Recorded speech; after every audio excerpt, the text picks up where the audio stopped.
정치 시사 전문 채널 스픽스에서 세상을 보는 새로운 시각을 전해드립니다. 바로 정문다락방, 대중문화 콘텐츠를 통해서 또 대중문화 소식들을 통해서 세상을 바라보는 그런 코너입니다. 자, 벌써 오늘 지금 6번째 시간이죠? 그렇죠. 6번째 시간. 와! 아니 그런데 저희 같이 하는 분 먼저 소개해드리겠습니다. 네. 자, 김묘성 방송인. 안녕하세요. 방송인입니다. 김효성입니다. 이제 확실하게 자리매김하신 겁니다. 모르겠습니다. 저도 왔다 갔다 해서. 예. 그리고 또 대중문화 읽기의 정론이죠. 김원식 평론가님. 네, 안녕하십니까. 예. 저는 오래전에 자리 잡은 것 같아요. 와우. 정론으로. 움직이질 않아요. 그런데 이제 오늘 방송이 나가는 지금 네. 새해가 밝지 않았습니까? 어머머머 해피 뉴 이어입니다. 예, 1월 1일이에요. 그런데 사실 새해는 다 소원을 갖다 이제 좀 빌어보잖아요. 네. 그 일출을 갖다 탁 보면서 소원을 어떤 걸 빌었어요? 저는요. 그냥 무탈하고 싶다. 음. 무탈만 하자라는 꿈이 생긴 것 같아요. 예전에는 그럴듯한 계획도 있고 목표도 있었는데 요즘에는 여기저기서 예상치 못한 일들이 너무 많이 터지다 보니까 아니 갑자기 길 가다가 방음터들에 불이 나. 그래서 사람이 죽어. 이게 아니 김원식 평론가님 이런 소원 어떠십니까? 아니, 전에는 안 그랬던 것 같은데 갑자기 올해 들어가지고 많은 거는 최고 지도자 탓인가요? 그렇게 얘기하면 안 되겠죠? 뭔가 어딘가 살을 계속 날리고 계신 게 아닐까 하는 생각이 드는데 아니 김원식 평론가님은 이게 이런 소원 어떤 새해 소원이 있어요? 아니, 그러니까 원래 그 일반 국민들이, 백성들이 좀 소소한데 만족하고 그냥 등 따숩고 배부르고 이런 것만 해도 네. 최고의 정치다 이렇게 얘기를 했잖아요. 네. 그거를 보장 못하는 정치가 문제가 아닌가. 본인의 소원이 뭐냐니까. 네? 뭐 이런 겁니다. 그냥 등 따숩고 그냥 배부르고. 2023년은 생존이 목표다. 그러니까. 이렇게 돼버렸어요. 아니 저도 어떻게 보면 괴가 비슷한데 네. 전쟁 공포 없는 나라, 전쟁 공포 없이 하루하루를 보낼 수 있는 그런 삶이 소원이 돼버렸어요. 네. 왜냐하면은 못 들으셨어요? 밤에 그 전투기 소리 막 나고 그런 거 못 들으셨어요? 제 진짜 죄송한데요. 예. 꿀잠 자가지고. 바로 옆 동네에 사시는 분은 전투기 소리 때문에 밤새 잠을 못 이루셨대요. 밤에 그러니까. 자야지. 김포는 지금 완전히 난리 났죠. 무인기의 그냥 어떤 표적들이 김포나 강화 쪽에 있는 거 아니냐는 분석이 나오고 지금 굉장히 우리 동네 주민은 그걸 찍어가지고 예. 올리셨어요. 어딘데요? 성북구. 그걸 찍어가지고 올렸는데 그게 삭제가 되네요. 왜 삭제가 되지? 몰라. 누가 삭제시킨 거야? 그러니까요. 또 용산은 도달하지 않았다고 그렇게 강조를 하는데 그게 무슨 의미가 있습니까, 솔직히? 아 오늘 오프닝이 이렇게 긴 건 전부 다 걱정이 돼서 그렇습니다. 새해에는 맞습니다. 제발 이 정문 다락방 쭉쭉 잘 나가면서 네. 그러면서 전쟁 공포 없는 세상 살고 싶습니다. 자, 네. 그래서 오늘 첫 번째 이알문 코너부터 먼저 시작해 보도록 하겠습니다. 자, 이 정도는 알아야 되는 문화 뉴스. 오늘 첫 번째 뉴스가 뭔가요? 네, 중앙일보가요. 올해 관광 레저 키워드 1위로 꼽은 단어가 있습니다. 바로 청와대 완전 개방이었어요. 그러니까 관광 레저 키워드에 들어간다는 자체가 굉장히 참 놀랍네요. 이러니까 종양일보라는 얘기를 듣는 거야. 저기 야, 세다, 처음부터. 우리는 중립적인 방송이에요. 네? 중립적인. 아니, 예. 제가 뭐라 그랬어요? 그렇습니다. 이건 제가 얘기한 게 아니고 이미 그런 얘기가 많잖아요. 그런 썰이 있다라는 네. 것이죠. 그럼요. 자, 레저 키워드 1위는 레저 키워드. 청와대 완전 개방인데. 네, 그렇습니다. 근데 청와대가 지금 골칫덩이가 되고 있다면서요. 골칫덩이가 되고 있어요. 일단 관람객들이 눈에 띄게 줄고 있습니다. 네. 지난 5월에 개방을 했죠. 그래서 이달 19일까지 약 7개월 동안 관람객 274만여 명이 찾았다고는 하지만 네. 11월부터 감소세가 뚜렷해요. 네. 그리고 또 영빈관이 계속 하루가 멀다 하고 이용되고 있잖아요. 그렇죠. 사용되고 있다 보니까 관람객이 뚝 떨어져서 이젠 예약 없이도 관람이 가능하고 그마저도 좀 불규칙하다고 합니다. 관람객이 이렇게 떨어졌으면 경제효과는 지금 없어지는 다른 거 게 아니에요? 아니고 네. 문체부 장관이 지금 난처해졌어. 네. 왜냐하면 이걸 문화시설을 만들기 위해서 작업을 많이 하고 있는데 네. 그렇죠. 갑자기 만찬장소로 사용하는 거야. 사흘에 한 번씩. 그러게요. 이거 어떻게 해야 되는 뭔가 거야? 계획을 세워도 그렇게 이용할 수 없게 될 것 같기도 한데 말씀하신 것처럼 이게 네. 뚜렷한 명분이 경제적 효과가 대단할 것입니다 라고 해서 개방을 한 거잖아요. 네. 어디선 뭐 2천억 얘기도 했었고 어디선 조 단위의 얘기도 했었는데 네. 참 기막힌 것은 네. 정부가 지난 5월 청와대 개방 이후에 경제 효과가 얼마나 발생을 했는지 단 한 번도 발표한 적이 없습니다. 맞아. 그리고 언제 어떻게 경제 효과를 측정할지 계획조차 없다라는 것이 팩트래요. 이거 뭐야? 정부가 대국민 구라를 친 거예요? 아니 연 2천억이라고 했고 정경련에서는 뭐 1조 뭐 얼마였지? 1조 8천억이 발생할 거라고 거의 뭐 했잖아. 2조 원이죠. 맞아요. 그런데 제가 저거는 그 확인해 봤어요. 뭘요? 뭐 2천억씩 이렇게 뭐 만들어진다 경제효과가 그렇게 보고했던 데가 한국 그 문화관광연구원이잖아. 네. 문체부 산하에 있죠. 인수위에서 저 용역을 맡긴 지 이틀 만에 저거 냈대. 아이고 굉장히 3월이에요, 빠릿빠릿하시구나. 3월 21일에 맡겼는데 3월 23일에 냈대. 그렇지. 이게 가능합니까? 이 보고서를 신뢰할 수 있어? 앞색 가야 되는 거 아닙니까? 그러니까. 앞색이 이거 트렌드라고 해가지고 저는 그러니까. 드리는 말씀이에요. 여긴 당연히 해야지. 부들부들. 당연히 아는 것도 아는데. 그런데 이 관광 자원화하겠다고 돈은 계속 투입을 하고 있는데 네.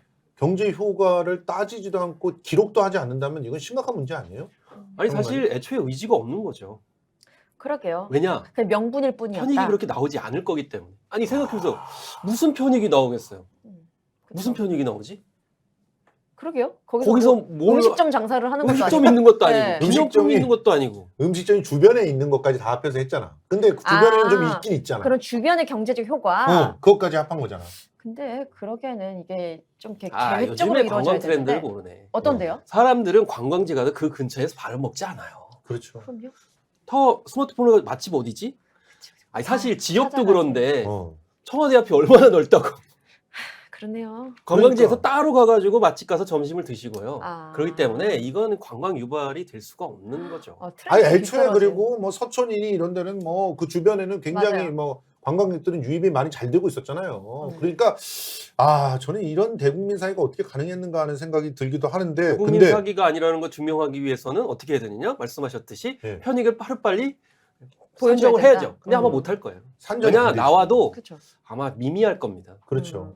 이 부분을 아마 집요하게 팔 필요가 있어요. 근데 문제는 돈은 계속 들어간다는 그렇죠. 거죠. 돈 계속 들어가죠. 내년에 정부 예산안을 보니까요. 네. 청와대를 복합 문화예술공간으로 조성하는 데만 210억 원 정도가 투입된다고 합니다. 허허. 뭐 이런 얘기 있었잖아요. 영빈관은 미술관으로 하고 춘추관은 아, 예. 문학관으로 하고. 예, 그렇죠. 근데 그것도 전문성이 약간 좀 떨어진다고 아니 하더라고요. 일단 영빈관이 그러니까 기획 전시장으로 만들려고 했어. 네. 근데 전시하기에 부적합한 공간인 거예요. 그렇지. 맞아요. 그래가지고 여러 가지 미필적인 그 상황이 많아가지고 네. 결국 포기했다는 얘기들이 나와요. 막 작품들이 잘 진짜? 보존이 안 되고 훼손될 가능성도 있다. 뭐 그렇죠. 이런 얘기도 있더라고요. 그러니까 그리고 작품을 네. 걸어도 관람하기 굉장히 불편한 거. 왜냐면 네. 거기가 만찬장소고 그 어떤 행사를 하기 위한 곳이지 전시 맞아요. 공간이 아니거든요. 솔직히 네. 말해서 제가 전문 그 공연 전시 공간을 다 운영했던 사람 아닙니까? 아, 그렇죠. 아. 2년 동안 제가 안 해본 게 그래도 없으세요, 진짜. 900명이 들어오는 그 공연 공간과 그리고 전시 공간을 다 이렇게 컨트롤 했었던 본부장이었는데 네. 실제로요. 전시 공연 전문 공연 공간 뭐 그래요. 이렇게 만든다고 해도요. 그럼 만든 데를 뭐 일부를 뭐 바꾼다거나 리모델링 할 때 돈이 굉장히 많이 들어요. 그런데 그거는 상대적으로 기본이 갖춰 있었는데도 그 기본을 활용하는데도 돈이 들어가는 맞아요. 거거든. 근데 그런 게 전혀 없는 여기 상태에서 생짜로 만들어야 돼. 그걸 만들어야 되는데 건물은 또 낡았어. 그렇지. 이렇게 되면 새로 짓는 게 나아. 그렇죠. 올해만 보니까 보수에만 1억 3,600만 원 들었다라고 유효정 그러니까요. 의원실이 자료 제출 받았네요. 이거는 그냥 뭐 전기 가스 설비만 한 부분이기 때문에 진짜 리모델링까지 하려면 예측이 그 불가능해요. 리모델링은 이렇게 이렇게 그러니까 상하는 칠하는 게 없거든요. 아니고 네. 프레임을 다시 만드는 거거든요. 그렇지. 네. 그러니까 전부 이제 이거를 갖다 조명기니 뭐니 이런 걸 할 때마다 빌려와야 되는데 네. 그게 다 돈 아니야. 맞아요. 그 빌리는 게 엄청나게 돈 들어간단 말이에요. 아, 상식적으로는 이해가 안 됩니다. 아무튼 이렇게 되다 보니까 사실은 뭐 지금 흐지부지 되지 않을까 이런 생각이 드는데 청와대로 다시 돌아가야 되는 거 아니에요, 진짜? 그러게요. 갈 수도 없죠. 근데 지금 네. 이미 이미 여기까지 왔는데 왜 가겠어요? 뭐 대변인이세요? 우리가 난 상관할 바는 아닌데 이미 우리- 불렀다. 우리가 저 대통령을 좀 바꾸면 어떻게? 아니, 또 마음대로 되는 게 또 아니잖아요. 그렇죠? 예. 마음만 뭐 굴뚝 같은 거죠. 알겠습니다. 다시 찾아올 때도 돈 들어가고 힘 들어가고 참 걱정이 세상입니다. 맞습니다. 두 번째 뉴스는 뭡니까? 두 번째 예. 뉴스는요. 예. 결국 일이 벌어졌습니다. 예. 라디오 프로그램 중에 청취율 1위와 2위 프로그램이 동시에 사라졌습니다. 그렇죠. 오늘 날짜로 사라졌고요. 김어준의 뉴스공장 그리고 신장식의 신장개업 들을 수 없는 상황이 됐는데 이게 보면요. 말씀드린 대로 라디오 청취율 조사에 따르면 2022년 4라운드 그러니까 뉴스공장의 청취율은 13.1%로 라디오 청취율로 굉장히 높은 거죠. 그렇죠. 전체 프로그램, 그러니까 뭐 예능, 음악, 시사, 교양 다 총망라해서 1위. 게다가 2018년부터 20분기 연속 1위. 대단한 업적을 달성한 건데 사라지게 됐고요. 신장식의 신장기업 역시 사실 1년 정도 남짓 됐나요? 예, 생긴 지? 근데 생기고 나서 바로 저녁 1위 했죠. 예, 저녁 1위를 갖다가 조금 있다가 딱 갔더니 지금 3분기째 1위. 연속 1위 하고 있고요. 저녁. 그런데 없애는 거야. 대단한 활약을 보여줬던 그야말로 TBS를 먹여 살렸던 프로그램인데 일단 중요한 게 이 교통방송인데 교통방송의 시사 프로 자체가 없어졌다는 게 굉장히 크나큰 아픔이죠. 그렇죠. 사실 교통방송이라는 게 그 운전하시는 분들이 교통 정보도 들으면서 또 시사에 대해서 전반적으로 이렇게 훑을 수 있는 굉장히 좋은 프로그램이거든요. 예. 사실은 두 개는 꼭 만나야 된다고 저는 생각을 하는데 그렇죠. 시사 프로 자체를 없앴다는 것 자체가 그냥 뼈 아프다. 그래서 지금 시민들이 반발을 하고 있어요. 원래 시민들이 TBS를 갖다가 응원하고 살려보자고 하면서 티어로라고 예. 멤버십 가입을 엄청나게 했거든. 저도 했죠. 근데 그거 막 지금 탈퇴하고. 계속 탈퇴하고 있어요. 저도 탈퇴했어요. 아, 그러니까 왜 탈퇴하신 거예요? 기본적으로 시사 프로그램을 갖다가 없앨 거라고는 생각을 못 했거든. 네, 그랬죠. 근데 완전히 없애버리는 거야. 근데 나중에 또 시사 프로그램이 생길 수도 있다는 얘기 있잖아요. 정말 그건 또뭔 보수 뭐? 보수적으로요? 아니 그러니까 왜냐면 사장이 바뀌고 하면 다시금 야. 이제 지원이 시작되면서 정말 입맛에 잘 맞는 그런 프로그램이 생기지 않을까라는 추측들이 있더라고요. 그런데 이 TBS 직원들끼리의 내부 여론조사 결과가 발표됐는데 충격적이라면서요? 네, 충격적이었습니다. 보니까 TBS 직원 215명을 대상으로 해서 설문조사가 진행이 됐어요. 예. 그런데 질문이 그랬습니다. TBS에서 제공하는 방송 콘텐츠가 어느 정도 공정하다고 생각하느냐? 예. 라는 질문에 53.1%가 공정하지 않다라고 답했고 헐. 공정하다는 의견은 27%에 그쳤다고 합니다. 그리고 내부 시스템, 공정성 확보를 위한 내부 시스템이 보유되어 있느냐라는 질문에는 60%가 보유하고 있지 않다. 이게 문제네. 아니 이 직원들의 야. 생각. 근데 좀 예상은 됐죠. 예상은 됐는데 이렇게 수치적으로 나오니까 새삼스럽게 충격적이더라고요. 지금 뉴스공장 하나가 1년에 60억 이상을 벌었거든요. 음, 그런데 물론 서울시에서 주는 돈이 200억이 넘죠. 그러니까 그렇죠. 200억을 먹기 위해서 60억 정도는 편향적이라고 막 밀어붙여도 되는 건가 보죠? 모르겠습니다. 과연 이 생각이 TV조선 예를 들어서 TV조선의 설문조사를 돌리면 어떨까요? TV조선은 아마 자기네들이 공정하다고 할 거예요. 그럴 것 같아요. 직원들이 제 생각에도. 당연히 네, 사장님한테 돈을 받기 위해서는 TBS는 왜 그랬을까? 왜 모르겠습니다. 그랬을까요? 근데 이게 TBS 직원 215명이다라고 했을 때 네. 이분들이 뭐 이렇게 저널리즘 쪽에 있으신 분들인지 이게 사실 그런 안 분 되잖아. 반, 이게 안 그런 분 그러니까 반, 일반 섞어서. 직원인지 이게 보니까요 알 수가 없기 라디오 때문에 제작본부와 보도본부 음. 사람들이래요. 직원이잖아요. 직원들이죠. 직원이라는 게 행정직원일 수도 있는 거고. 행정직원도 많이 포함되어 있대요. 그러니까. 뭐 대상이 불분명하다라고 이게 아마 말씀하시는 저널리즘 거군요. 쪽이나 제작부서 분들은 또 이렇게 생각하지 않을 수가 있기 때문에 예. 이거 좀 세밀하게 구분해 줄 필요는 있는 거거든요. 예, 그렇습니다. 어쨌든 이렇게 되니까 좀 이해가 됩니다. TBS의 직원들은 뉴스공장과 어울리지 않네요.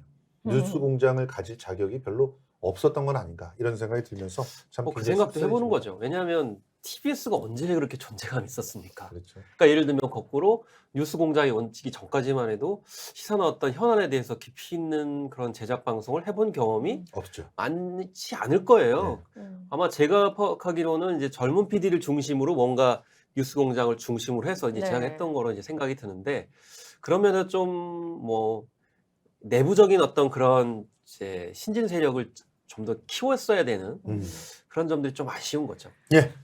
우리 스픽스는 정말 공정합니다. 아주 지나치게 중립적이고요. 자로젠 듯한 예, 공정입니다. 그렇습니다. 정문다락방이 그러니까 잘 어울리지 않을까 이런 생각이 듭니다. 자, 다음 뉴스. 네, 이번 연말 사면 소식이 내편 사면이다. 친박과 친명, 그 보수 세력 간의 화합이다. 그렇죠. 이런 얘기도 있고요. 예. 유체 이탈 사면이다라고 굉장히 시끄러운데 예. 문학의 인사들도 강하게 반발하고 있는 건이 있습니다. 예. 박근혜 정부 시절에 문학의 블랙리스트 작성에 관여한 혐의로 재판에 넘겨졌던 최윤수 전 국가정보원 2차장. 예. 유죄 확정 11일 만에 사면됐습니다. 시원하게. 이래 되는 쿨하게. 겁니까? 11일. 야. 이거 재판 한 2년 걸렸던 것 같은데. 2년 넘게 걸렸죠. 넘게 걸렸죠. 그러니까 그렇게 고생을 해가지고 겨우 지금 드디어 대법원 선고를 받았는데 열 하루 만에 사면! 사면. 이게 와, 법이야? 이게 조선시대 같아. 야 진짜. 며칠 만에 그냥 사면해주고. 야. 우리가 지난 시간에 그 영진위의 그 표현의 자유 영화제 모독 사건 있잖아요. 네네네네. 소책자 안에다가 말씀하셨죠. 혐의는 있었지만 뭐 밝혀진 바 없다 이런 식으로 굳이 써놓으라고 해가지고 네. 발끈했었잖아요. 그 피해자들이. 네. 근데 지금 2차 가해를 또 하고 있는 거야. 야. 이게 2차 가해 아닙니까? 저는 진짜 너무 이 사람이 제 이름을 갖다 블랙리스트에 집어넣어가지고 그 피해를 당했단 말이에요. 자세하게 말씀드릴게요. 이 최윤수 전 국가정보원 2차장은 예, 추명호 전 국정원 국익정보국장이 예. 이석수 전 특별감찰관과 문화체육관광부 공무원들에 대한 정보를 수집해서 문건을 작성하고 그렇게 하게 만들었죠. 그래 문건을 예. 작성하게 하고 예. 이를 우병우 오랜만에 듣네요. 예. 우병우 전 청와대 민정수석에게 보고하도록 승인을 했다. 예, 그래서 1, 2심 재판부는 블랙리스트 작성에 관여한 그 혐의를 인정해서 예. 징역 8월 집행유예 2년, 자격정지 1년. 이것도 화딱지 나는 그런 판결이었거든요. 사실은 그럼에도 실제로 저 빵에 들어가야 된다고 생각했는데 우리는 집유가 나왔죠. 집유가 나왔단 네. 말이에요. 그 자격증이 1년밖에 안 나왔어. 그럼에도 불구하고 네. 11일 만에 사면 저는 이거 국정원 길들이기라고 보거든요. 국정원 길들이기요. 아하. 그래서 어쨌든 박지원 국정원장이 있을 때의 그런 이제 200여 명을 이제 대기 발령시켰잖아요. 예. 그럼 결국에는 국정을 길들이기 되는 건데 여기에 이제 최윤수 전 국가정보원 2차장을 사면한다. 네. 그럼 이제 사면해준 또 8호 이렇게 라인이 또 형성이 될 거 아닙니까? 아니 그러니까 이분은 저 검찰이었어요 원래. 네, 원래 그러니까. 검찰로 검사 그 출신. 국정원에 네. 파견돼 간 건데 그런데 거기 가가지고 이런 나쁜 짓을 했잖아요. 그러니까요. 그런데 얘를 살려준다 그러면 다 검찰 라인으로 들어라. 국정원을 그렇지. 이제 길들이려고 하는 아. 수순이라고 이제 생각이 들어요. 그럴 듯하네. 사실 진짜. 여태까지 국정원 길들이기가 뜻대로 되지 않았기 때문에. 그렇죠. 그쵸? 그래서 잘안 국정원이 잘 됐었잖아요. 버텨주시길 바랍니다. 갑자기 국정원을 사실 운영하니? 국정원 하면 자존심. 그럼 자존심이지. 검사한테 당할 수가 있나? 자존심이었는데 지금 요거를 좀 흐트러 놓기 위해서 굉장히 많은 노력들을 하고 있잖아요. 네. 어디까지 통할까? 아무튼 갑자기 이정재와 예. 아무튼 정성이 생각나네요. 지금 대놓고 블랙리스트를 만들라는 말로 생각이 되는데 그러게요. 정말 블랙리스트 시대가 되풀이되는 상황이 너무나 개탄스럽습니다. 근데요, 저 피해자 입장에서. 블랙리스트까지는 아니더라도 화이트리스트는 나올 것 같습니다. 예. 지금 벌써 정진석 여당 대표가 예. 그렇게 막 패널 누구 추천하겠습니다. 도움을 원하시면 저희가 추천해 드릴게요라고 이야기하는 거 보면 화이트리스트 정도는 준비할 마음이 있는 게 아닌가. 아니요, 먼저 블랙리스트를 돌렸어요. 그쵸. 그렇죠. 그거 있었죠. 그리고 보수 참칭 패널들 잘라! 보수 참칭 패널들! 참칭이란 야, 단어 보수- 처음 들었어요 이번에. 예. 역시 스픽스는 중립적인 매체입니다. 자, 지금까지 이알문이었습니다.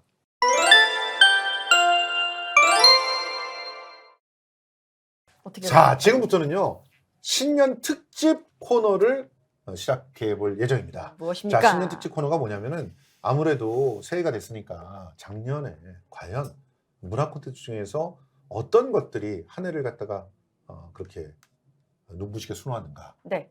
이런 것들 갖다 한번 우리끼리 상을 줘보는 거.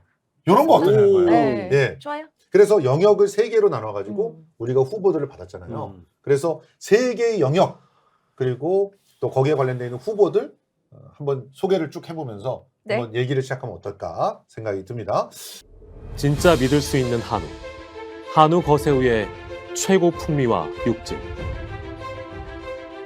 높은 산 깊은 골. 청정 자연에서 자란 천혜의 선물. 셀럽이 맛으로 검증한 뒤 자신 있게 추천합니다. 소중한 분을 위한 귀한 선물. 명절 특별 선물 세트. 스픽스몰에서. 맛있고 좋은 한우.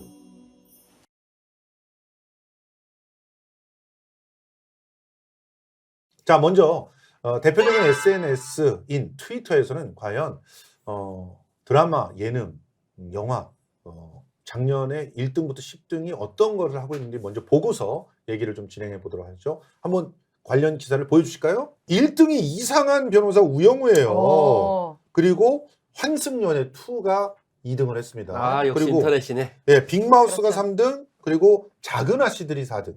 작은 아시들. 그리고 지금 5등을 보니까 스트리트 앤 파이터. 요게 이제 그 무용수들이 하는 댄서. 그런 댄서들의 특별한 그런 예능이었죠. 네네네네. 예. 그리고 그게- 6등이 지구 오락실, 뿅뿅지구 7등이 오락실. 전국 노래자랑. 전국 노래자랑이 7등을 했네요. 그리고 이해됩니다. 8등이 위기의 X, 9등이 소식탐탐, 네. 그리고 최강야구가 10등 이렇게 했습니다. 이야, 최강야간. 최강야구 여기- 보시죠. 그러니까요. 저 뭐 너무 좋아했죠. 요즘 많이들 보시더라고요. 저는 잘 몰랐는데 음. 정말 그 과거라고 하기엔 좀 죄송스럽습니다만 처음에 네. 시청률이 안 나오는데 네. 의외로 팬이 많아요. 그쵸. 이게 꾸준히 뒷심이 좀 많은 것 같아요. 음. 점점 시간이 흐를수록 많은 분들이 되게 달라붙어서 보시는 것 같더라고요. 아니 그러니까 달라붙어 계시죠? 그렇죠. 딱 붙어 있어요. SNS를 보면은 그 한 해의 트렌드들이 좀 보이잖아요. 음. 네. 드라마에서는 확실히 법정 드라마가 법조를 다루는 드라마가 굉장히 사랑을 받았고 네. 그리고 또 이제 90년대를 기억하는 드라마가 굉장히 많은 아, 사랑을 받았어요. 그렇죠, 그렇죠. 그리고 이제 영화 같은 경우는 솔직히 말해서 너무 힘든 한 해를 갖다 보냈던 것 같아요. 그러니까 헤어질 결심 같은 그런 대표작이 나오긴 했지만 솔직히 범죄도시 이외에는 뭐 흥행을 한 게 별로 눈에 안 띄잖아요. 그리고 전체적으로 좀 오락 영화가 많았다. 그렇죠. 이게 너무 모르겠어요. 마음이 복잡하고 흉흉했는지 모르겠는데 그냥 이게 좀 시간을 아무 생각 없이 보낼 수 있는 그런 영화. 645 뭐 이런 네. 압구정 그렇죠. 압구정은 잘 안 예. 됐잖아요. 잘 안 됐군요. 그거는. 그렇죠. 예. 근데 워낙 이게 코로나19 이전에 기획 제작된 영화들이라 어.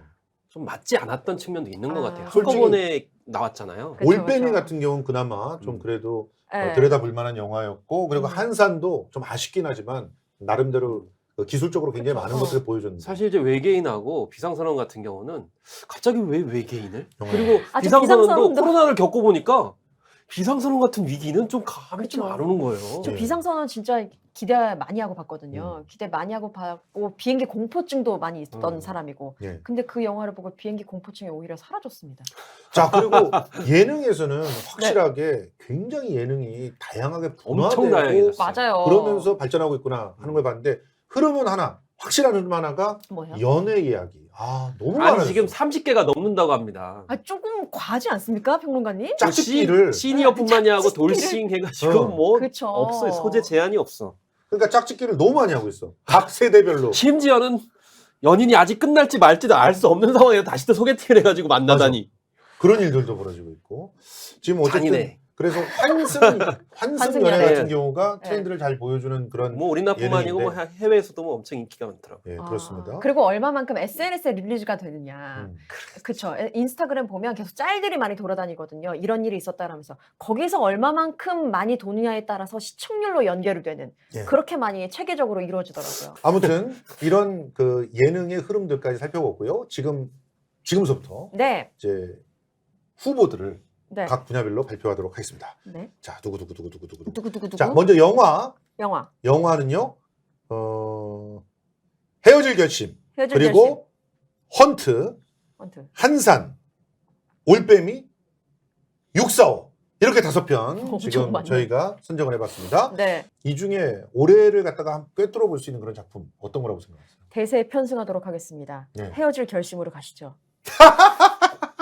솔직히 전 개인적으로 헤어질 결심 막 N차 관람할 정도로 반했다거나 빠졌다거나 그러지 너무 못했거든요. 솔직해. 저는 그러지 못했습니다. 예. 저는 그러지 못했는데 많은 분들이 인정하는 데는 그만한 이유가 있지 않을까라고 예. 한 발 물러서 봅니다.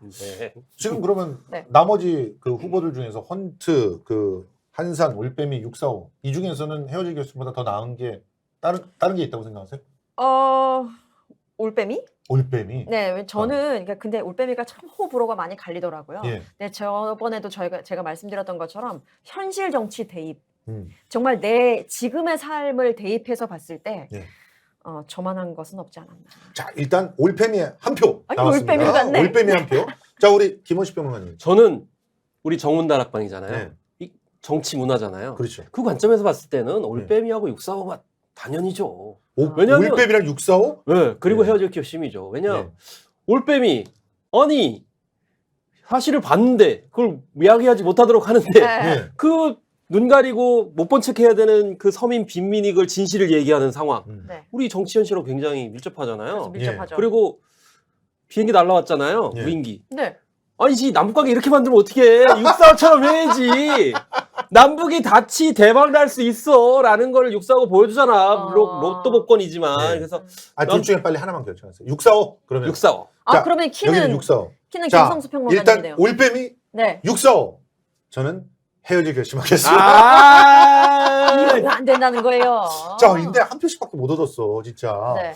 자, 헤어질 역시. 결심 같은 경우는 사실은 상징의 영역 속에서 굉장히 많은 것들을 그래도 담아놨거든요. 네. 그러니까 저는 일단 우리가 지금 이렇게 표현의 자유 자체가 말살되고 있는 이런 상황을 날카롭게 짚어낸 그런 올빼미도 굉장히 의미 있었고, 말씀하신 대로 지금 파경이 난 남북 관계를 이러면 안 돼요. 이렇게 재밌게 풀 수도 있었지 않아요. 근데 재외 동포들이라고 해가지고 또 그 사람들은 또 투표권을 준다? 그러니까 지금 이런 상황들이 좀 어떤 면에서는 헤어질 결심을 보면서 다양하게 논의될 수 있지 않았나 그런 생각을 네. 저는 좀 했습니다. 사회 전반적으로 앞뒤가 안 맞는 현상이 여기에서 드러났다. 그렇습니다. 네. 어쨌든 우리가 한 표씩을 다 얻어서 분산됐는데, 자, 헤어질 결심으로 한번 이렇게 밀어봐 주는 게 어때요? 뭐 그리고 결론은 또, 정해져 있었어. 1월 달에 또 우리 아유, 전 탑건이 최고였어요. 그 좋다. 그거는 한국 컨텐츠가 아니어서 아유, 홍보에서 뭐. 빠졌습니다. 아유, 예. 가장 좋은 거 뽑으면 되죠, 뭐. 예. 자, 올해 K 컨텐츠. 예. 저는 영화에서는 헤어질 결심으로 좀 이렇게 모아주셨습니다. 헤어질 결심 네. 가겠습니다. 인정합니다. 이게 지금 방송을 보시는 분들은 내가 굉장히 꼰대라고 생각하실 것 같아. 예, 그럴 것 같습니다. 아니요, 뭐 올빼미도 들어있고 645도 들어있죠. 헤어질 결심에. 그렇습니다. 네. 자, 그러니까 우리 이번 보면 그러니까 1등은 헤어질 결심이라고 하더라도 645하고 올빼미가 만만치 않은 그런 표들을 얻었으니까 한 번 좀 다시 보기 서비스로 보시는 게 괜찮지 않을까 생각이 645 들어요. 봐야겠네요. 저 사실 못 봤거든요. 예, 실제로 그렇게요. 지금 현재 OTT에 다 나와 있습니다. 헤어질 결심도 넷플릭스에 올라와 있고요. 네. 그리고 올빼미도 지금 또 645도 다 OTT를 통해 가지고, 올빼미는 아직까지 못 본 것 같은데요? 저기서 걸려 있어요. 그러니까 아, 극장에 걸려 있으니까 극장에서 올빼미를 보시죠. 각자 성격이 있어요. 헤어질 결심은 약간 비극미가 있고 음. 올빼미는 마지막에 뜨끈한 감동이 있고 음. 645는 또 감동과 더불어서 코믹하니까 음. 삼색이 맞는다고 생각해요. 다 보면 되겠네요. 알겠습니다. 자, 그러면 드라마, 이거 굉장히 흥미진진할 것 같은데 드라마 파트로 넘어가 보도록 하겠습니다. 자, 드라마의 후보들 제가 소개해 볼게요. 네. 일단 연모. 아, 연모를 갖다 추천해 주신 이유 간단하게. 통속적이면서도 통속적이지 않은. 그 존에 있는 드라마에 다 있어. 응. 근데 달라. 예. 야, 이 여자가 왕이 돼서 예. 실제로 해보다니. 예. 그런 드라마는 없었거든요. 네. 그렇죠. 와. 25, 21도 지금 후보에 올라와 있습니다. 25, 21은 어떠셨어요? 안 봤습니다. 안 보셨군요. 연모 안 봤습니다. 예. 저는 지금 왜냐면 지금 저를 기준으로 좀 많은 생각을 해보셔야 될 것 같아요. 그만큼 드라마라는 게 말이죠, 선생님들. 저기 전문가 정말로 선생님들. 이게 뭐냐면 이게 완전 다르다 분야가. 네, 그래서 예전에는 막 시청률 몇 퍼센트 드라마 안 본 사람이 없을 정도였는데 지금 연모 뭐 스물하나 뭐 스물 머시기 그거 예. 그리고 정말 많이 인기가 있었다고 해도 참 매니악한 측면이 세졌다라는 걸 절 보시면서 많은 분들이 저기 이번에 생각하셨으면. 후보에 올라온 드라마들은 대부분 다 10% 이상의 시청률로 나온 드라마들이에요. 에... 그 김태리 알아요, 씨가 알아요. 얼마나 신드롬인 건 알아요. 예. 그 세대는 아니시잖아요. 예. 아 그렇죠. 아, 역시. 전 나이가 좀 더 많은 거 아닌가요? 그렇죠. 예. 어. 그렇죠. 90년대긴 하지만 조금 나이가 많고 네. 이쪽은 90년대에 뭐랄까, 그러니까 지금 80 몇 년대라고 해야죠. 84년, 5년 이때 이후에 태어난 사람들을 아 그렇죠. 얘기를 하는 그 김태리 거예요. 씨, 남주혁 씨가 주연한 거 아닙니까? 그렇죠. 그러면 알고는 있죠. 자, 25, 21 진짜 90년대를 다시금 살아보게끔 하는 그런 경험을 해줬고요. 네. 첫사랑에 대한 얘기였지만 흔하지 않은 첫사랑 얘기였다. 이렇게 볼 수 네. 있겠습니다. 자, 그리고 후보 나의 해방일지. 날발지. 이건 또 보셨군요. 그럼 봤죠. 일산에 사시기 때문에. 아, 경기의 도민으로서. 야, 근데 역시. 저는 그 넷플릭스로 봤어요. 이렇게 음. 본방으로 보진 않고 쭉 봤었는데 손석구 때문에 본 건 아니? 처음에는 아니었는데 나중에는 손석구 대본 어. 거죠. 네. 그래서 굉장히 좋았어요. 사실은 너무. 나의 해방일지가 10% 여기 다 경기도민이었죠. 저도 경기도민이에요. 아 그렇죠, 그렇죠. 그런데 나의 해방일지가 유일하게 10%가 안 됐다 그런 드라마인데 그야말로 그 예. 매니악한 것 같아요. 매니아 드라마였죠. 예. 근데 경기도민들한테는 희한하다. 너무너무 희한하죠. 사랑받았던. 그 보면 나의 방일지가 나의 아저씨 그 박혜영 작가 작품이잖아요. 그렇죠. 저 인생 드라마가 거의 나의 아저씨거든요. 오, 나의 아저씨인데 맞네. 그래서 정말 기대를 크게 안고 봤는데 예. 그 기대만큼 충족된 드라마였다. 물론 조금 나의 아저씨와 비슷하게 겹치는 부분이 너무 많다라는 지적도 네. 있었지만 그래도 굉장히 현실적인 그 전원 드라마에다가 약간 식상할 수 있는 조폭물까지 이렇게 겹쳤단 말이에요. 아니 그런데 네, 지금 누굴 추앙하고 계십니까? 제가 숨었고요. 나를 끝났어. 추앙해, 이제 야, 나를 추앙해. 끝났어 나를 추앙해. 이제. 이건 무조건 나의 해방일지가 한 표야 여기가. 아, 그럼요. 야, 알겠습니다. 저도 나의 해방일지를 보면서 뭐랄까 경기 도민이 되어서 6년인가를 살았잖아요. 그 전에 또 일산에서 잠깐 산 적이 있었어요. 그때도 네. 한 6년 살았는데 서울 시민일 때와 경기 도민일 때의 그 느낌이 굉장히 차이가 많이 나는데 그 느낌들을 너무 잘 살렸고 그렇죠. 그리고 어떻게 보면은 우리 사회의 수도권 밀집 현상이 갖고 있는 문제들을 이렇게 잘 깔아놓고 대본을 쓸 수 있을까? 완전 현실적으로. 어, 네. 그리고 서로의 상처를 서로가 보듬잖아요. 그렇죠. 서로의 뭔가 모난 부분은 서로 깎기도 하고 채워주는 그 모습들이 참 연대라는 힘도 느껴졌어요. 저는 뭐 그런 굉장히 고귀한 가치 거창한 것도 많이 느꼈지만 한번 예. 붙여봤어요. 기존 그냥. 드라마를 다 완전히 뒤엎었다. 왜냐면 기존 드라마를 보면은 갑자기 저녁 식사하고 회식하고 술 먹다가 갑자기 그 집까지 바래다 주고 맞아. 굉장히 길어요. 기존 네. 드라마는 다 서울에서만 이루어지는 거지. 성북구는 되잖아요, 그래도. 저는 그래도 안양에서 20년을 살았어요. 맞아. 그래서 딱이네요. 경기 도민으로서의 마음이 있어. 사실 그 지역이었잖아요. 그 안양 네. 그 지역이었잖아요. 물론 삼본이라고 하는 시라고 했는데 그러고서는 없어요. 그런 데가. 좀 네. 섞여 있죠. 그런데 굉장히 중요한 지적이야. 거기는 연애를 하다가 밤이 늦어지면은 빨리 그냥 집에 갈 수가 없어. 갈 수가 없어. 현실적으로 안 돼. 12시에 있잖아. 전화하다가 나 보고 싶어 이러잖아요. 네. 그럼 어떻게? 갈 방법이 그거 없어. 어떻게 해야 돼요? 가슴이 차가 찢어지는 있어요, 차가. 거예요. 연애가 안 된다. 예. 갑자기 연애 갑자기 우리 지금 나의 해방이 감정이입을 했어요. 보면서 감정이입이 너무 다 돼버렸네요. 경기 도민들이라서. 그러니까 아무튼 굉장히 인상적인 드라마가 아니었나 맞아요. 생각이 들고요. 네. 자, 그리고 또 후보자 슈룹입니다. 슈룹은 저희가 소개도 봤죠. 했었죠. 예. 예. 어떠셨어요? 전 평범했어요. 표정 봐. 아니 진짜 너무 소중한 평론을 하고 있어. 왜냐면 소중하죠. 소중하지. 얼마나 소중합니까? 왜냐면 다 좋다고 하니까. 소수의 네. 의견도 들어주세요. 아, 그럼. 네, 알겠습니다. 그러니까 자기가 좋아하는 거 빼놓고는 전부 다. 호불호가 그만큼 요즘엔 뚜렷한 맞아. 시대입니다. 네, 알겠습니다. 슈룹 어떠셨어요? 슈룹 저는 처음에 김혜수 씨 때문에 봤어요. 네. 왜냐면 사극에 김혜수 씨가 나오니까 뭔가 있겠지 이렇게 생각을 한 거죠. 네. 근데 김혜수 씨 답다라는 생각을 하면서도 김혜수 씨 아니다라는 생각을 했거든요. 예. 왜냐하면 이 드라마를 보면서 저는 여성성에 대해서 새롭게 생각을 했는데 저도요. 네. 그 가운데에서도 주체적인 여성뿐만이 아니고 국가의 지도자가 어떤 사람이어야 되는가 라는 네네. 생각을 했고 결국 자기 자신이 스스로 설 때 리더가 될 수 있구나. 맞습니다.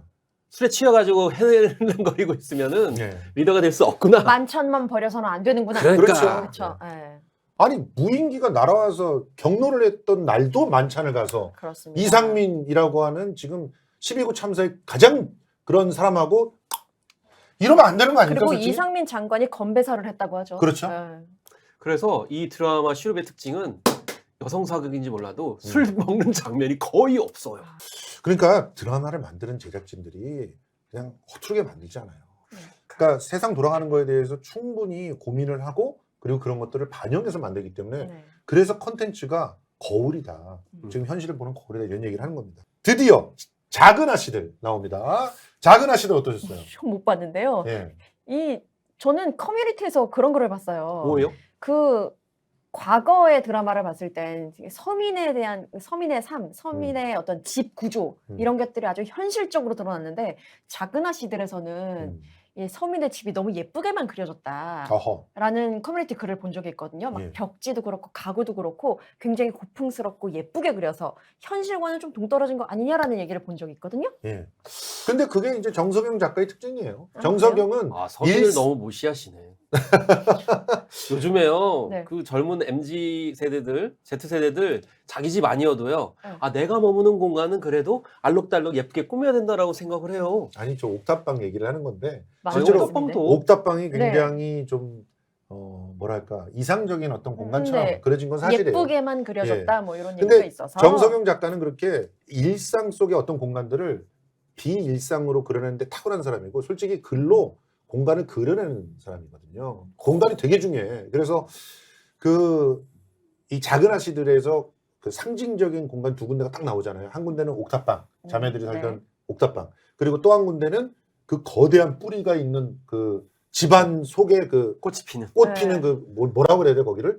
정원도 아니고 정원도 아니고 진짜 집안 속에 있으니까 뭐 지하 수경? 있는 수경? 거 수경 재배하는 어. 것 같은 느낌? 꼭 그게 양쪽이 대비가 되잖아요. 그러니까 그 장면 하나로 모든 것들이 다 설명되는 그런 특별한 경험들을 작은 아씨들이 하게 해주지 않았나 그런 생각이 들고. 저는 베트남한테 섭섭했어요. 왜요?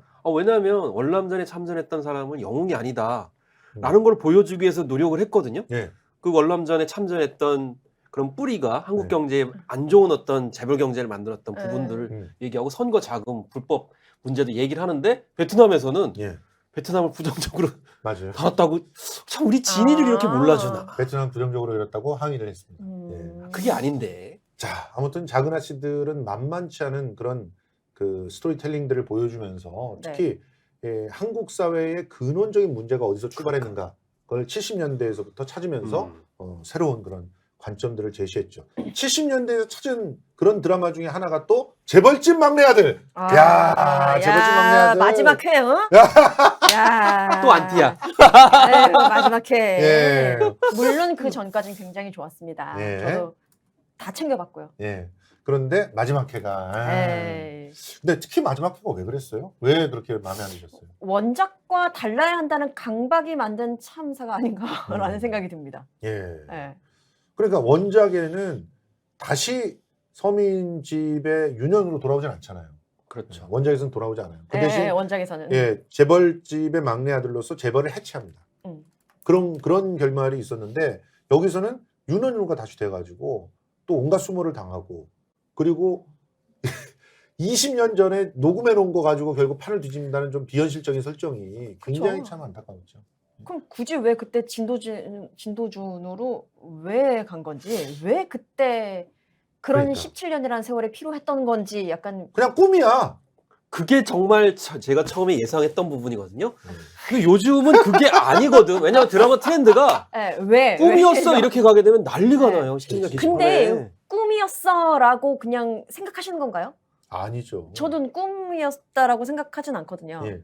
그냥 그러니까 그 시공간을 초월한.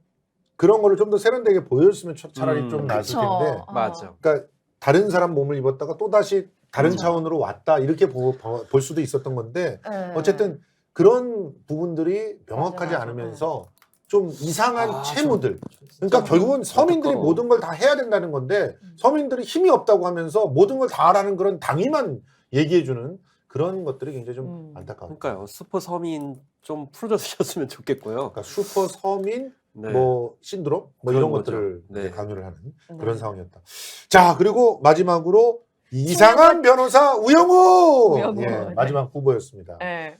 우영우 어떠셨어요?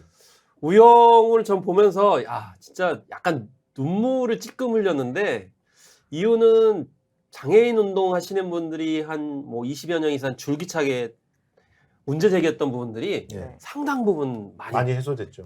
들어가 있어요. 물론 미진한 부분도 있고 이제 가장 많이 비판을 하신 분들이 아니 뭐 그런 발달 장애 있느냐, 자폐인이 있느냐, 자폐 스펙트럼 없다 이렇게 굉장히 흡사하게 했느냐 안 했느냐 가지고 논평을 하던 시절이 있었거든요. 그렇죠. 네. 그건 사실 맞지 않는 거거든요. 그렇죠. 그렇죠. 왜냐하면 장애인을 누가 흉내내요? 네. 흉내낼 수가 없는 거거든요. 그렇죠. 왜냐하면 장애인도 다 각자 개성이 있기 때문에 그래서 그 캐릭터에 초점을 맞춰가지고 매력적으로 했다는 것 자체가 혁명이었다 예. 이렇게 생각합니다. 자, 이 드라마 후보들 정말 쟁쟁합니다. 여기 빠진 그 드라마도 아쉬운 드라마들이 꽤 있거든요. 되게 많아요. 수리남, 수리남은 솔직히 우리들의 좀 블루스. 우리들의 블루스도 야 우불이 빠졌어. 그래요. 근데 사실은 보면은 우불 같은 경우가 뭐라 할까 완전히 새로워진 드라마의 어떤 전형을 보여주지 못한 것 같아요. 그러다 보니까 상대적으로 밀렸어요. 지금 보면은요 깊이는 깊었는데 공통점이 있어. 이 여기 어떤 뽑혀 거요? 있는 드라마들은 정말 다 새로워요. 연모도 기존의 사극을 완전히 새롭게 상상을 통해서 뒤집었고 슈룹도 역시 마찬가지였고 또 나의 해방일지 25, 21 재벌집 막내 아들 작은 아씨들 우영우 다 정말 기존 드라마 문법을 완전히 벗어나서 진짜 21세기에 맞는 새로운 K 컨텐츠 드라마의 문법들을 만들어 나가고 있구나. 근데 우불은 좀 낡아. 아, 그래요? 약간 낡아요. 우불 팬들 들고 일어나세요. 댓글 어떠셨어요? 다세요. 진짜 그런 방식이 옛날에 이희경 작가의 그런 방식 괜찮았어요? 저도 그래서 끝까지 보진 못했습니다. 그러니까요. 약간 네. 이렇게 막 그 말씀하신 대로 새로움이라든지, 그렇죠. 예, 그렇게 와닿는 부분은 좀 부족해가지고. 네. 아유, 어떻게 보셨는데요? 저는 원래 노희경 작가 별로 안 아, 좋아하기 노희경 때문에. 작가, 예. 근데 사실 이래요. 정말 그 드라마에 내노라는 스타들이 다 출연했잖아요. 맞아요. 그러니까 이게 작품성으로 볼 수 있는 건지 스타 파워로 볼 수 있는 건지 예. 약간 평가하기가 애매해지더라고요. 그런데 사실 이제는 그런 드라마들이 많아지고 있다는 것도 그런 측면에서 우불의 공이 좀 있는 것 같은데 네. 연예인 매니저로 살아남기 이거 네. 보면은 진짜 대스타들이 많이 나오잖아요. 근데 그런 식으로 한 회 한 회를 책임지게끔 하는 그런 카메오 개념이 도입이 되니까 드라마가 훨씬 더 밀도가 있고 경쟁력도 생기더라. 그런 아이디어는 우리들의 블루스의 노희경 작가였기 때문에 가능했을 수도 있지만 앞으로 많은 그 드라마 제작진들이 고민을 해봐야 되는 그런 또 발상이지 않을까 생각을 합니다. 네. 그런 부분들이 좀 아쉬웠어요. 자, 그러면 자 여러분 나의 해방일지, 슈룹, 재벌집 막내 아들, 그리고 작은 아씨들, 25, 21, 연모, 또 이상한 변호사 우영우 이 중에서 1등 내가 뽑는 1등 나의 박일지. 나의 해방일지 한 편 나왔습니다. 김원식 저는 평론가 우영우 우영우 한 편 나왔습니다. 그러면 저요 네. 우불 우영우 와, 그래요? 예 사실은 여러모로 다른 드라마들도 정말 대단한 드라마들 대단한 그 도전들을 했지만 우영우가 변화시킨 것만큼 이 우리 사회적 소수자들을 새롭게 인식하게 해준 건 없었지 않았나. 왜냐하면 나의 해방일지도 보면은 소수자들을 긍정적으로 그리려고 노력은 했지만 여전히 소수자처럼. 전 그래서 현실적으로 봤습니다. 그렇죠. 현실적이죠. 그렇지만 우영우는 그것 자체도 한번 뛰어넘어 볼 수 있는 그런 전개가 있어서. 아니 무엇보다도 세계인들이 다 좋아했어 우영우. 맞아요. 그러니까 우리 국내의 어떤 소수자를 다룬 내용이었지만은 세계인들까지 공감시킬 수 있다는 건 대단하고 특히 매체가 신생 매체여가지고 그게 더 아, 기존에 그렇죠. 있는 아, 매체 그거 사람들이 정말 할 컸죠. 말이 없었어요. 네, 왜냐하면 정말 컸죠, 아니 그거는. 네. 콘텐츠가 좋은 게 없다 이렇게 뭐 채널 파워가 밀린다 뭐 이런 얘기를 했었잖아요. 네. 근데 채널 파워가 밀려도 이렇게 성공하니까. 그게 그러니까요. 시사한 바는 정말 컸던 네. 것 같아요. 실제로 그러니까 우영우는 완벽하게 소수자의 승리를 보여준 기적과 같은 그런 한 드라마였다 이런 생각이 들어서 아마도 올해는 우영우의 해가 아니었나 이런 생각이 듭니다. 네. 인정. 자 드라마 1등은 우영우였습니다. 진짜 믿을 수 있는 한우. 한우 거세우의 최고 풍미와 육질. 높은 산 깊은 골. 청정 자연에서 자란 천혜의 선물. 셀럽이 맛으로 검증한 뒤 자신 있게 추천합니다. 소중한 분을 위한 귀한 선물. 명절 특별 선물 세트 스픽스몰에서. 맛있고 좋은 한우.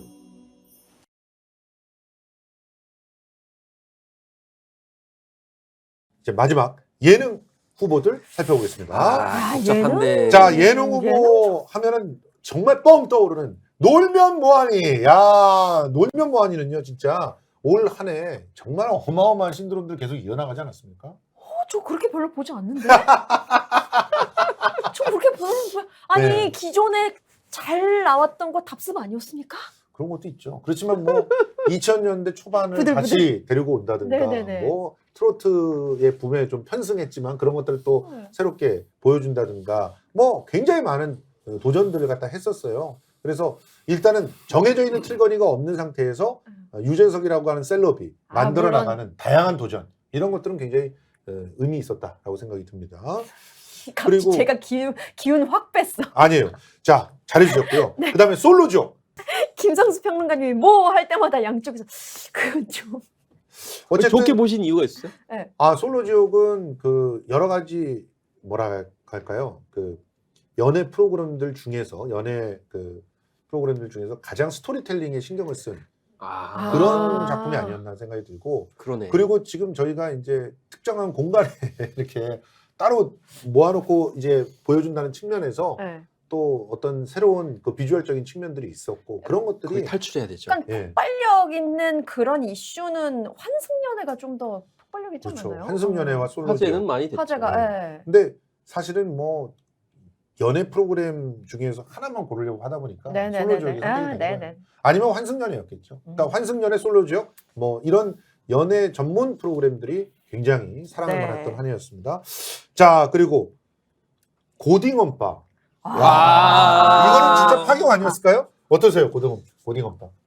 진짜 아직도 저는 이게 이게 양분 이게 양극 뭐라 이렇게 극단적으로 생각하면 안 되지만 이게 좋은 건지 나쁜 건지 잘 헷갈려요. 이런 이 프로그램이 물론 재밌게 볼 수 있는데 재밌게만 볼 수 힘든 거고 또 누구는 또 그랬잖아요. 이게 뭐 출산율 예. 제고에 도움이 된다는 나경원 의원이 그랬죠. 예, 그렇죠. 예. 근데 참 너무 많이 나간 이야기도 많았고 해석이 참 다양한 것 같아가지고 저는 아직 생각이 정립이 되지 않은 상태입니다. 솔직히 말해서 예능들 중에서 종편이 선택된다는 것 자체가 그만큼 파격적이었다는 거거든요. 그건 맞아요. 어떻게 보셨어요?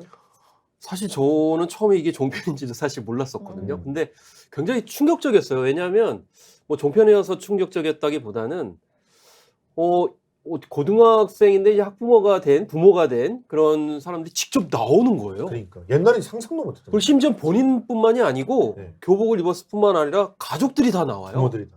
그래서 자기 일상들을 다 얘기를 해주거든요. 음.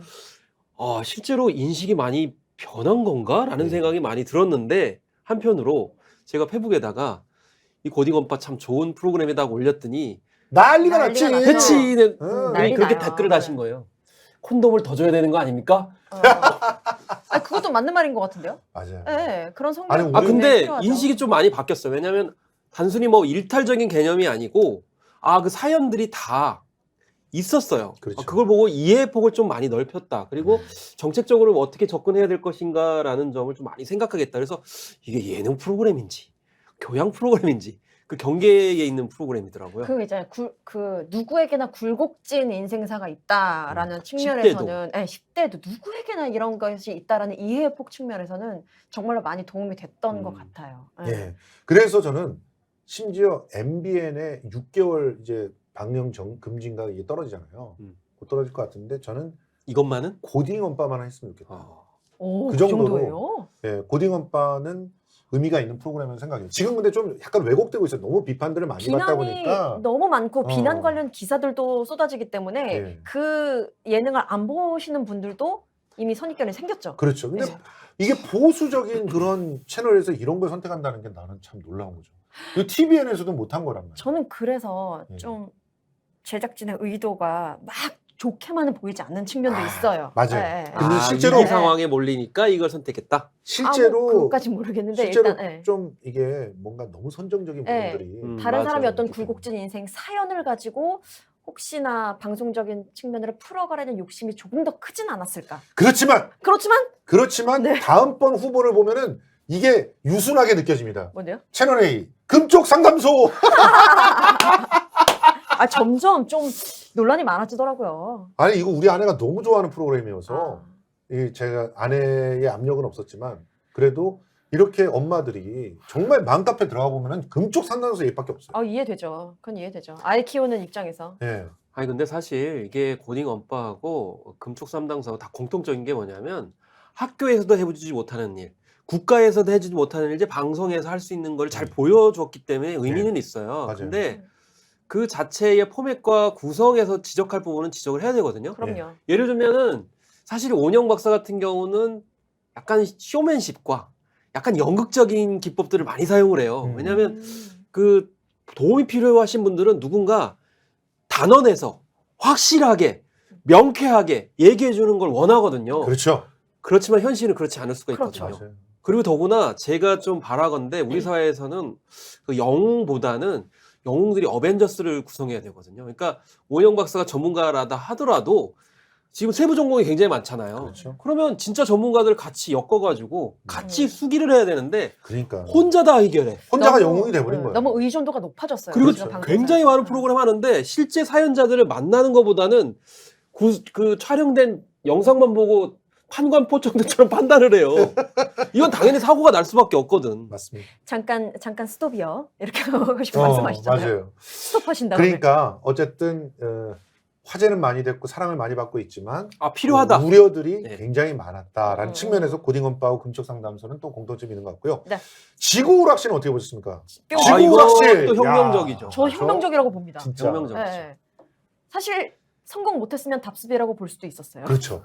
그런데 사실 여태 지금 방송 장악하고 있는 예능인들 보면 40, 50대가 많잖아요. 그렇죠. 남자 위주. 네. 그런데 여기에 20대, 10대 여성 그 연예인들을 출연시켜서 이 정도의 재미를 뽑아낼 수 있다는 거 도전이었거든요. 야, 지구를 무대로 너희들끼리 한번 해봐 이런 그렇죠. 거잖아요. 놀아봐. 그리고 와. 제작진을 요즘 그러니까 소위 이 표현 전 싫어하긴 한데 MZ 세대들이 이 참 그 경력이 오래된 PD를 그야말로 갖고 갖고 놀죠. 노는 음. 거기서 오는 통쾌함도 맞아요. 있고 권력의 예. 전복? 그렇죠. 예. 거기서 오는 카타르시스가 나는 있더라고요. 그 부분이 제일 소중했어. 네. 음. PD가 쩔쩔매게 되는. 네. 그러니까 재밌어. 원래 이 나 PD는 완전히 하나님이었잖아. 문화 권력자 아니야? 그래가지고 실제로 그 앞에 회당 막 1,000만 원씩 받는 그런 MC들이 절절 절절 매고 매고. 막 이런 그렇죠. 거 그러면서 그 권력을 즐기고 이런 것들을 보면서 우리는 대리만족을 했었던 건데 지금 그게 완전히 뒤집어지니까 맞아요. 더 짜릿해. 예. 이야. 더 짜릿한 거야. 제작진들이 절절 내는 그러니까. 상황. 예. 어쨌든 지구오락실 굉장히 정말 재밌게 봤고요. 앞으로도 그런 시도들이 계속 늘어났으면 좋겠습니다. 네. 나 PD는 역시 안 죽었어. 났어. 네, 대단합니다. 자, 그리고 마지막으로 네. 세컨하우스. 세컨하우스는 사실은 주목도나 이런 데에 비해서는 굉장히 좀 뭐라고 해요? 조용히 이제 네. 그 보여주고 있는데 지금 현재 저 시청률이 최초로 5% 지금 넘었거든요. 그러니까 어떻게 보면 지금 후반에서 달려가고 있는 그런 그렇군요. 프로그램이라고 볼 수 있는데 지금 웬만하면 시청률이 지상파 같은 경우는 예능 같은 경우 2, 3%예요. 2, 3%. 근데 지금 5% 정도 나와요. 꽤 많이 나오네요. 예. 어떻게 보셨어요? 저는요. 예. 세컨하우스를 두 분이 말씀하시길래 어제 예. 말씀하셨잖아요. 예. 어제 처음 알았어요. 오. 그래서 이거 내가 다 찾아보고 공부를 하고 갈까 생각했는데 아니다. 내 주변에 세컨하우스를 어허. 얼마나 아는지 그것도 제가 좋다. 단톡방 한 4-5군데 돌려봤어요. 음. 거기 4-5군데 한 6명씩만 없을 것 잡아도 같아. 아무도 없었어요. 아무도 없었어요. 그래가지고 난 요거 평론가님들을 대놓고 디스를 해야겠다. 얼마나 동떨어진 이야기를 하고 있는지 그 대중간에 5%는 어디서 나온 거야? 그래서 요거 제가 그대로 한번 갖고 와봤어요. 예. 자, 나영석이 된 것 같은 느낌? 예, 진짜 우리가 그렇게 됐네요. 예. 우리가 트렌드를 못 읽고 있는 건데. 아니 근데 세컨하우스는요 네. 앞으로 두고 보십시오. 의미가 있던 것 같아요. 예. 또 이렇게 좀 찾아보니까. 실제로 세컨하우스로 이런 곳들을 딱 두고 그리고 서울과 지역이 만난다면 이거 얼마나 괜찮은 아이디어입니까? 실제로 우리 지역은 계속 죽어가고 있고 네. 그런데 아니 솔직히 폐가 하나 딱 받아가지고 잘 고쳐서 별장으로 사용할 수 있으면 네. 그런 사람들 그 돈도 많이 드는 게 아니에요 사실. 사실 이런 게 유튜브 콘텐츠로 굉장히 많이 있잖아요. 있었죠. 네, 많이 그런데 있다 그거 보니까. 그러니까 유튜브에서 긍정적인 것을 갖고 와가지고 지상파에 정착시키는 그런 프로그램 아닙니까? 이게 저는 사실 그래서 참, 예. 나영석 패러다임을 뒤집은 거거든. 네. 맞아요. 그래서 통쾌했어. 삼시세끼다 그러면 이미 잘 차려진 밥상, 잘 차려진 집에 가가지고 마치 자기 집인 것처럼 가서 요리를 다 해먹고 그냥 오는 거잖아요. 그랬죠. 그냥 여행 갔다 오는 네. 거잖아. 안 살잖아, 네. 실제로. 근데 저거는 사는 거야, 가서. 근데 저거를 밥상에 해당되는 집을 자기들이 선택을 해가지고 만들어요. 그 만드는데 그냥 남들 뭐 전문가가 와가지고 그냥 뚝딱 만들어주는 걸 그냥 들어가서 즐기는 게 아니고 자기가 다 발라요. 다. 심지어는 타일을 붙이다가 이게 깨져. 그래가지고 네. 깨진 것 자체가 하나의 그 시그니처가 되는 거예요. 그렇지. 그런 식으로 하게 되면 이게 팬들 입장에서도 야 누가 김여성이 만든 집이래. 그럼 가고 싶지 않겠어요? 난 진짜 가보고 싶거든. 팬들이 오지 않을까? 아니, 그, 왜 웃어요? 나는 이게 안 드라마가 온대. 또 예능이 실제로 현실을 바꾸는 걸 보여주고 있어서 그러니까. 다른 예능들은 현실을 바꾸지 못해. 우리는 위로는 할 수 있어. 근데 세컨하우스는 실제 현실을 바꿀 수 있는 아이디어예요.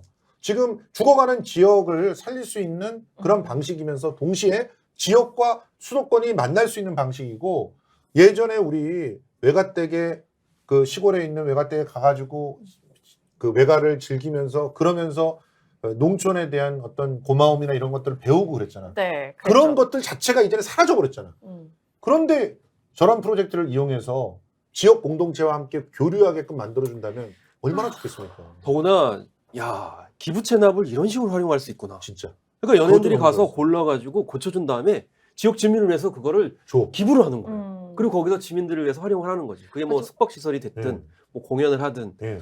오 이런 컨셉이?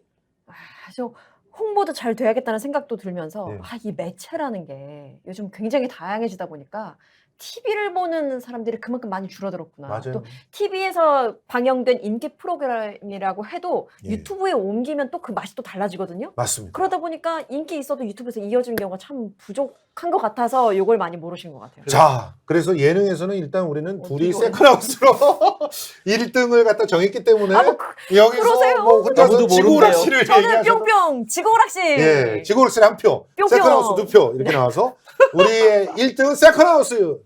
그렇지만 지구오락실도 굉장히 의미 있었다 이렇게 네, 말씀드립니다. 알겠습니다. 진짜 믿을 수 있는 한우. 한우 거세우의 최고 풍미와 육질. 높은 산 깊은 골. 청정 자연에서 자란 천혜의 선물. 셀럽이 맛으로 검증한 뒤 자신 있게 추천합니다.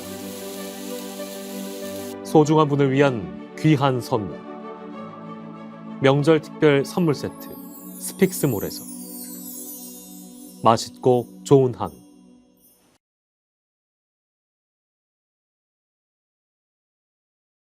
2022년 한 해 정말 그 콘텐츠계에 정말 대격변들이 일어났다라는 걸 볼 수 있는데 말씀 굉장히 잘하셨지만 세컨하우스는 KBS에서 나온 KBS에서 히트한 예능인데도 네, 잘 몰라. 그러니까요. 이렇게 공적인 가치가 들어가 있는데도 사람들은 예능에서 왜 공적 가치를 따져?